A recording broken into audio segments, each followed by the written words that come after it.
جی حضرت آپ وہ ذکر فرما رہے جی ہیں. تو فاروقی صاحب پیٹر پرا سے جنہوں نے سوال کیا تھا، میں ان کا جواب دے رہا ہوں. انہوں نے دراصل بہت سے علماء جو ہیں بزرگ، ان کا نام لے کر درمیان میں ایسے نام بھی انہوں نے ذکر کر دیے کہ جو منع کرنے والے ہیں میلاد سے. تو اب ان کو اگر خلط ملط کر کے ناموں کو ہم کہیں نا کہ یہ ان کے اکابر ہیں تو یہ بات ٹھیک نہیں. حاجی امداد اللہ صاحب سے یہ اپنا تعلق ظاہر کرتے ہیں، مگر حاجی صاحب کی کتاب فیصلہ ہفت مسئلہ جو ہے اس میں حاجی صاحب رحمۃ اللہ تعالی علیہ جو چشتی سلسلہ کے عظیم بزرگ ہیں، جی. اور آپ نے فیصلہ ہفت مسئلہ وہ مسائل کا فیصلہ ہی فرمایا ہے جن کا یہ لوگ اختلاف کرتے ہیں. حاجی صاحب فرماتے ہیں کہ فقیر کا تو یہ معمول ہے کہ میں میلاد النبی کے لیے قیام بھی کرتا ہوں، کھڑے ہو کر سرکار کی بارگاہ اقدس میں صلاۃ و سلام عرض کرتا ہوں اور لطف و لذت محسوس کرتا ہوں. جی. اور فقیر کا یہ معمول ہے، یعنی کوئی ایک آدھ دن نہیں، جی. میرا اس پر عمل ہے مداومت کے ساتھ، ہمیشگی کے ساتھ.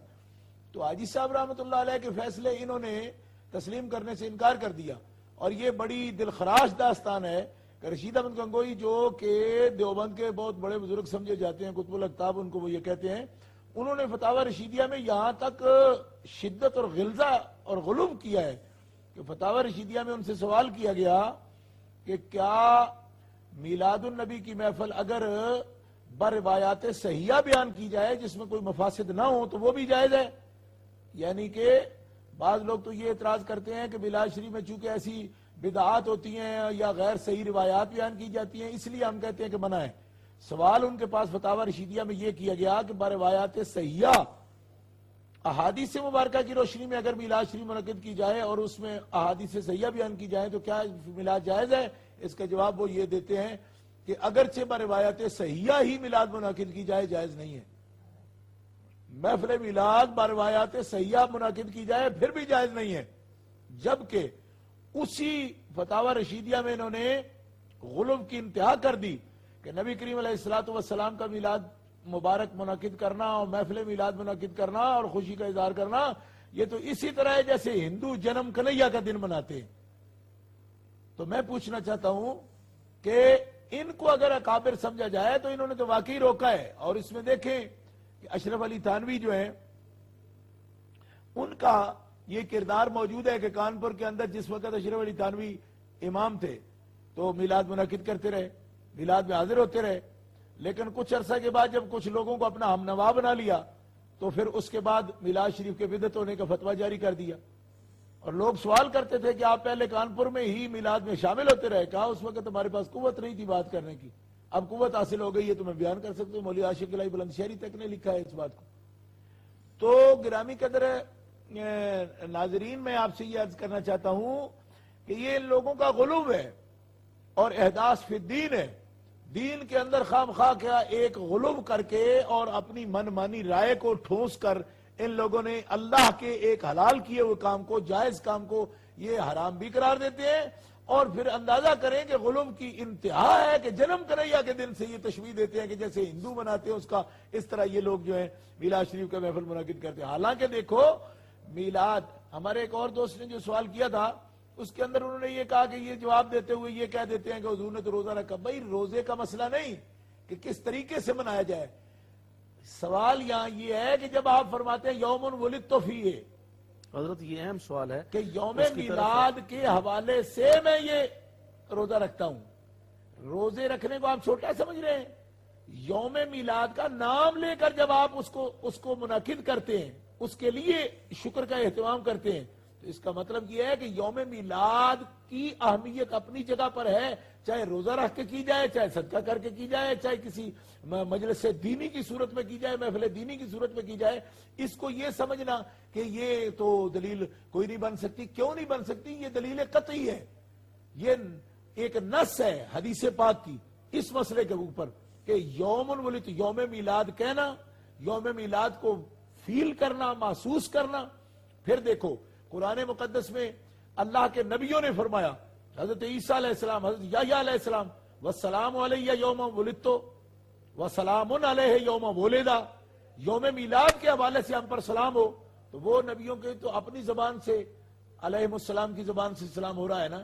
تو یہ نبی ہے آخر الزمان تو وہ ہیں جن کے کروڑوں میں آپ کے خدام ہیں.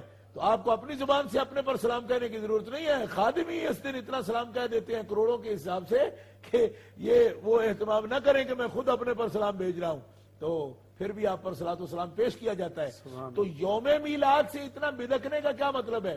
وسلام علیہ یوم ولدہ قرآن کے اندر موجود ہے, وسلام علیہ یوم ولدت موجود ہے, اور یوں ہی حضور فرمانے ذاک یوم ولدت فیہ. پھر میں نے سنن نسائی سے وہ حدیث پاک پیش کی, صحابہ کا عمل آپ کے سامنے. اس کی طرف ہم آتے ہیں. محترم ایم خان صاحب بریڈ فورڈ سے, السلام علیکم. وعلیکم السلام ورحمۃ اللہ وبرکاتہ. جی حضور صاحب سے پہلے میں سوالات اور ان کے جوابات آپ نے خود بخود ارشاد بھی فرمائے, اور بہت سارے ناظرین و ناظرات کو آپ نے محظوظ بھی فرمایا. تو آپ کی تشریف آوری سے میلاد اسپیشل کا پروگرام بڑا پربہار ہو گیا. تو کیونکہ آپ نے ایسی پیاری پیاری باتیں فرمائیں, یقیناً سارے لوگ محظوظ ہو رہے تھے. اللہ تبارک و تعالی آپ کے جذبات محبت میں مزید سلامتی عطا فرمائے, اور آپ کو میلاد مبارک کی خوشیاں نصیب فرمائے. ہمارے ساتھ ایک اور کالر تشریف فرما ہیں. السلام علیکم. اچھا, میرا خیال ہے کال ڈراپ ہوئی ہے. تو میں چلنا چاہوں گا, محترم ناظرین آپ کو لے کے چلنا چاہوں گا. شاہ صاحب قبلہ, آپ بڑی پیاری بات فرما رہے تھے, اور آپ نے یہ جو سوال تھا نا اکابرین کی عبارات میلاد شریف کے حوالے سے, اس کو آپ نے ریلیٹ کیا اس سوال کے ساتھ جو اکبر علی صاحب نے لندن سے کیا تھا, اور وہ ان کا دوسرا سوال تھا. تو چلو باقی جو پہلے سوال ہے ان کی طرف بعد میں آپ آئیں گے. تو انہوں نے یہ جو کہا کہ اگر ایسی باتیں ہیں, منسوس ہے, حدیث مبارکہ ہیں, اور یہ ویسے کامن بھی سوال بہت سارے لوگ کرتے ہیں, تو کیا صحابہ کرام نے بھی نبی پاک صلی اللہ علیہ وسلم کا میلاد مبارک منایا؟ اور پھر دوسرے لوگ بہت سارا کہتے ہیں کیا اس طرح منایا جس طرح ہم مناتے ہیں؟ اس کی ضرورت نہیں ہے. دیکھیں, مسئلہ یہ ہے کہ صحابہ کرام نے جو کچھ کیا یہ لوگ کرتے ہیں. صحابہ کرام نے تو نبی کریم علیہ الصلوۃ والسلام کا پیشاب مبارک جو ہے مسند امام احمد اٹھا کے دیکھیں, حضرت ام ایمن نے آپ کا پیشاب مبارک پیا. حضرت عبداللہ ابن زبیر کی حدیث بخاری شریف میں موجود ہے کہ سرکار نے پچھنا فسد مبارک کا جو خون ہے وہ انہوں نے پی لیا.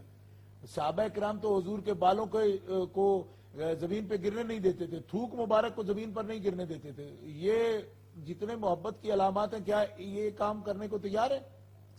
یہ بہانہ ہے ان کا کہ صحابہ کرام نے کیا. میں تو سنن نسائی سے اور جامع ترمذی سے حدیث پیش کر چکا ہوں کہ صحابہ کرام تو یوم میلاد پر نبی کریم علیہ السلام کی اس نعمت مبارکہ تشریف آوری جس کو قرآن نے من اللہ علی المؤمنین اذ بعث فیہم رسولا کہا, تو صحابہ کرام خاص طور پر اس نعمت عظمیٰ کے ذکر کرنے کے لیے محفل منعقد کرتے تھے. حضور تشریف لائے, اور یہ سیاستہ میں 2 مقام پر یہ حدیث پاک جامع ترمذی میں بھی ہے, سنن نسائی میں موجود ہے. پورا حوالہ میں عرض کر چکا ہوں پہلے کہ سرکار دو عالم علیہ السلام نے فرمایا یہ مجلس ایسی ہے کہ ان اللہ یباہی بکم الملائکہ, کیا تم واقعی اس نعمت کے ذکر کے لیے بیٹھے ہو؟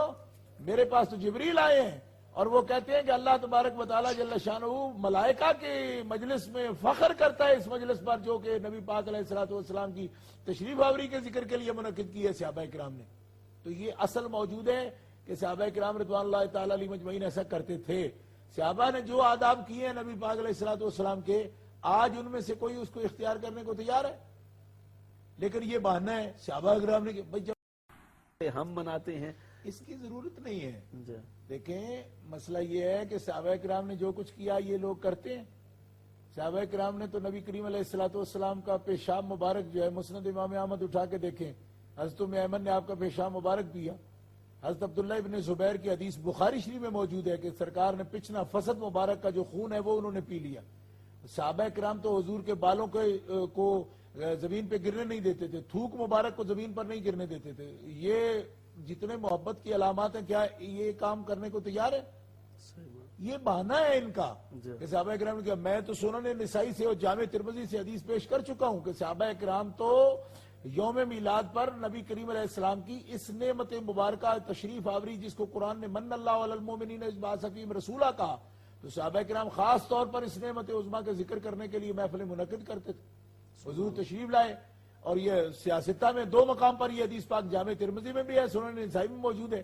پورا حوالہ میں عرض کر چکا ہوں پہلے کہ سرکار دو عالم علیہ السلام نے فرمایا یہ مجلس ایسی ہے کہ ان اللہ یباہی بکم الملائکہ, کیا تم واقعی اس نعمت کے ذکر کے لیے بیٹھے ہو؟ میرے پاس تو جبریل آئے ہیں, اور وہ کہتے ہیں کہ اللہ تبارک و تعالیٰ جل شانہ ملائکہ کے مجلس میں فخر کرتا ہے اس مجلس پر جو کہ نبی پاک علیہ الصلوۃ والسلام کی تشریف آوری کے ذکر کے لیے منعقد کی ہے صحابہ کرام نے.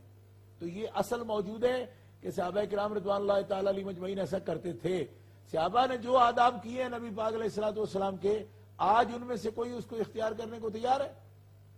لیکن یہ بہانہ ہے صحابہ کرام نے کہ بھئی جب نبی پاک علیہ السلام کر رہے ہیں، فرما رہے ہیں، قرآن فرما رہا ہے کہ کرو فَلْيَفْرَحُوا، خوشی کرو. قرآن کہہ رہا ہے بِنِعْمَتِ رَبِّكَ فَحَدِّثْ، کہ اللہ کی نعمت کے حصول پر چرچا کرو، مناؤ اس کو. پھر وَسَلَامٌ عَلَيْهِ يَوْمَ وُلِدَ، خاص یوم میلاد پر سلام پڑھنے کی بات ہو رہی ہے. وَالسَّلَامُ عَلَيَّ يَوْمَ وُلِدتُّ بات ہو رہی ہے. پھر نبی کریم ذَاكَ يَوْمٌ وُلِدتُّ فرماتے ہیں. تو جس وقت حدیث سے ثابت ہو جائے گا صحابہ نے کیا، بھئی وہ کام کیسے صحابہ نہیں کر سکتے جس کا ثبوت حدیث میں موجود ہو. تم صحابہ سے بڑے مسلمان آ گئے ہو. صحابہ کرام لازماً صحابہ کرام کرتے ہیں اور اس کا بیان موجود ہے. نبی پاک جب صحیح مسلم شریف میں حدیث موجود ہے، جب مدینہ منورہ تشریف لائے صحابہ نے جلوس بھی نکالا ہے. یہ آج بھی جو جلوس نکالے جاتے ہیں اس کی اصل وہی جلوس ہے جو اہل مدینہ نے نکالا. اور چھوٹی چھوٹی بچیاں بنو نجار کی وہ پڑھتی تھی طلع البدر علینا، اور یہ صحیح حدیث مسلم شریف کے لفظ ہیں کہ عورتیں اور بچے تو جو بڑے عمر کے تھے تو سنیت الوداع کی طرف وہ دوڑتے ہوئے گئے سرکار کے استقبال کے لیے، اور جو عورتیں تھیں وہ گھروں کے چھتوں پر چڑھ گئیں اور بچے جو ہے وہ درختوں کے اوپر چڑھ گئے. اور اس حال میں رسول اللہ صلی اللہ علیہ وسلم کے سامنے دف بجاتے ہوئے وہ پڑھ رہے تھے طلع البدر علینا من ثنیات الوداع وجب الشکر علینا ما دعا للہ داعی. تو جلوس کا بھی ثبوت موجود ہے. اب کوئی یہ کہے جی کہ جلوس کے آگے پھر بتاؤ جی پجاروں لگانا بھی جائز ہے جی. کو کل وہ پہلے اونٹنی جو تھی سرکار کی، اب پجاروں کے لیے بھی ایک آیت پڑھنی پڑے گی. یہ وہ عذر لنگ ہیں کہ جو آج کل گھڑے جاتے ہیں. میں کہتا ہوں اتنا بخل نہ کرو شان نبوی میں. جس نے شان نبوی چھپانے کی کوشش کی، یہ آپ کا اتنا ذاتی نقصان ہو رہا ہے کہ آپ کو کہیں جی جھنڈی لگاؤ. تو امام قسطلانی لکھتے ہیں کہ حضرت جبریل امین نے تو اس موقع پر کعبہ شریف پر بھی جھنڈا لگایا، مسجد اقصی میں بھی جھنڈا لگایا. تو اس جھنڈی کی شان میں اگر کوئی خوشی منعقد کر رہا ہے اور وہ چونکہ سیرت کی صحیح کتابوں میں آ چکا ہے، تو آج پوچھ رہے ہیں جی اچھا جی سرخ جھنڈی ہے تو اس کے لیے الگ حدیث پڑھو. تو میں نے کہا آپ کو بل آ رہا ہے ان جھنڈیوں کا جو اتنا آپ مطلب زیادہ کنٹرول کر رہے ہو کہ جھنڈی کے لیے. میں پوچھتا ہوں جو قرآن نماز فرض کرتا ہے اور اس کی رکعتیں بھی بیان نہیں کرتا، جو قرآن نماز فرض کرتا ہے اس کے ٹائم نہیں بیان کرتا صراحت کے ساتھ، یہ ساری باتیں حضور پر چھوڑی گئی ہیں. تو کل کو کوئی تم سے یہ کہتا ہے کہ جو قرآن زکوٰۃ فرض کرتا ہے لیکن اس کی کوئی تفصیل نہیں دیتا کہ تفاضل کہتے کس کو ہیں. آپ کو صاحب علم لوگ ہیں کہ جو دین کی اس انداز سے تشریح کر رہے ہو کہ ایک ایک بات پر تمہیں جو ہے وضاحت ملے کہ اچھا جی اس دن جلوس نکالنا ہے تو کوٹ کاڑا پہن کے جانا ہے، یہ ساوا پہن کے جانا ہے. یہ بچوں کا کھیل ہے جی دلیل لانا. اللہ کے پیارے محبوب نے ایک اصول عطا فرما دیا، من سنہ سنتن حسنتن فلہ اجرھا واجر من عمل بھا. سنن ابن ماجہ اٹھا کے دیکھو. اور یہ بھی فرمایا مارا المؤمنون حسنا فهو عند اللہ حسن. یہ اٹھاؤ سیاست شریف میں اصول موجود ہے کہ صلحائے امت جس کام کو نیک سمجھتے ہیں اللہ بھی اس کو نیکی کے طور پر قبول فرماتا ہے. یہاں آ کے مذاق بنا دیا گیا ہے ہر بات کو. لو جی اس طرح آگے نکلتے ہو تو پیچھے نکلتے ہو. بھائی جب سرکار کی اونٹنی کا پر جلوس آیا تو اب لوگ گاڑیوں بھی لائیں گے، اب لوگ اللہ نے نعمتیں دی ہے پجاروں بھی لائیں گے. میں تو کہتا ہوں بعض ممالک میں تو طیاروں پر بھی جلوس نکلتے ہیں. تو میں ان سے پوچھنا چاہتا ہوں کہ سعودی عرب میں جب عید الوطنی ہوتی ہے اور 3-3 میل لمبے جلوس نکالے جاتے ہیں اور شاہ کے کاندھے چومے جاتے ہیں، تو اے ملوکیت کے مارے ہوئے خارجی بتو مجھے بتاؤ کہ عید الوطنی کر کے اور ملوک جو مطلق العنان ڈکٹیٹر ہیں ان کی خوشیاں کرنا اگر جائز ہے تو ساری کائنات سے ظلم کی زنجیریں توڑنے والا یتیموں کا ملجا ماوا جس روز تشریف لایا اس روز تم اس قسم کی عذر تراشتے ہو. اس سے زیادہ بدبختی تمہارے لیے اور کوئی نہیں ہو سکتی. آج لے ان کی پناہ، آج مدد مانگ ان سے، کل نہ مانیں گے قیامت میں اگر مانیں.